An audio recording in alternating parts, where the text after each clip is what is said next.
When this virus hit, multiple conspiracies were surrounding this. Some claimed this novel virus was made in a lab in Wuhan, while others suggested that it is the end of humanity and whatnot. Oh, and let's not forget how many people brought up the old articles and videos that predicted this. There were plenty of bizarre conspiracies and predictions about this novel virus, but what stood among the rest was definitely the one that was concerned with one of the richest men in the world, Bill Gates. Hello, celeb enthusiasts. Here to dig up on your favorite industry? Well then, welcome back to Entertainment Avenue. Here we unfold all the mysteries hiding up our celebrities' sleeves. In today's video, we will be revealing the controversy about Bill Gates' influence during the COVID-19. Before we start digging, don't forget to drop a like. If you are new to the channel, make sure to subscribe to our channel and turn on post notifications to keep up with our juicy content. Ready to feel like a paparazzi?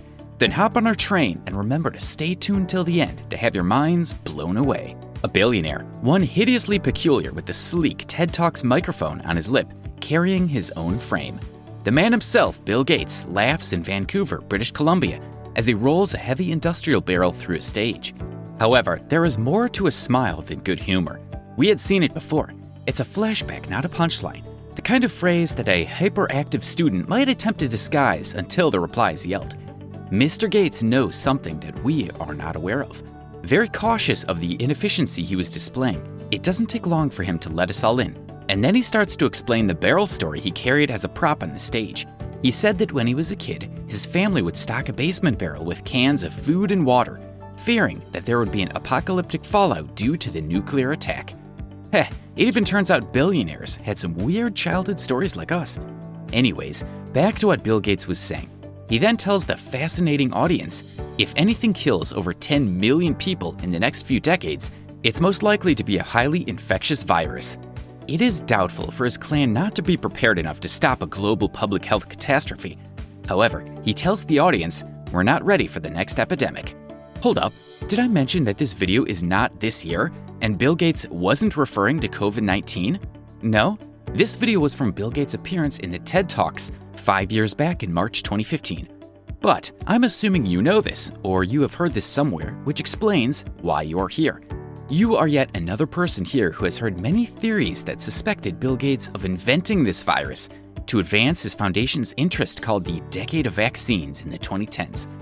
When Bill Gates spoke these words to his audience, these insightful or prophetic words picked up some coverage, but mostly they were unanswered. Common people like us never thought that something like a virus would cause a catastrophe. I would have thought the same thing too. But today, the video of this talk of Bill Gates has been viewed more than 64 million times more than the number of views then. And now that it's viral, many people are keenly interested in the reasons behind the speech of Bill Gates. Some suspect him of leading a class of global elites, while others conclude that he could be leading plans to depopulate the world. And despite these accusations, many accused him of making vaccines mandatory with the motive of implanting microchips inside the people's bodies. It may indeed come out pretty much bizarre, but at this point, with all the bricks 2020 has been throwing at us, we can't decipher the truth and the lie. He is this kind of voodoo doll that all these communities are pricking with their own conspiracies. And unsurprisingly, he has become the voodoo doll because he has always been the face of public health. Ever since the virus that emerged from Wuhan, China, hit the world en masse, taking many people's lives and leaving a huge section of the population jobless due to the closure of factories and offices, the economy has been in distress. With multiple theories and conspiracies revolving around the virus that has been allegedly caused due to the blood of bats, there were theories amongst there that falsely linked the Microsoft tycoon Bill Gates. In fact, his relation to this was mentioned around 1.2 million times between February and April, on both television and social media. Most of these contents were posted to the public through Facebook groups, from where it was all then shared a million times. Also, researchers found that TikTok, the viral video application by China, has become the new home for such theories and conspiracies. Among these bizarre theories, there were some outlandish theories as well. One included claims that Bill Gates and his wife Melinda Gates Foundation, named Bill and Melinda Gates Foundation, have tested vaccines on African and Indian children that led to thousands of deaths and irreversible injuries, also suggesting that he is facing a trial in India. In the second one, Bill Gates was accused of a tetanus vaccine in Kenya, including abortion drugs. A video on the Facebook page of the New American magazine continued to go with the claim of Bill Gates wanting to implement mass depopulation by vaccines and abortion, and also linked him to the Communist Party of China. Thirdly, the theory that many people believed was Bill Gates wanting to implant microchips in people through vaccination. Amidst all these conspiracies that are revolving around, we can't help but wonder what exactly Gates and his wife did that they became the boogeyman of the conspiracy theorist of COVID-19. Was it the fact that Bill Gates retired from the CEO position at Microsoft and left the board to form a philanthropic machine along with his wife and founded the Bill and Melinda Gates Foundation that led to his name into the pit of these controversies? Considering the aim of the foundation, one would say so, which was to conquer the greatest problems of all the world in all areas, mainly on education and health.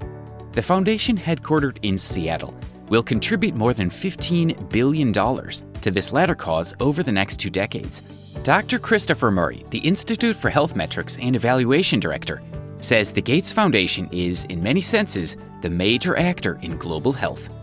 The foundation moved rapidly to support emerging response strategies.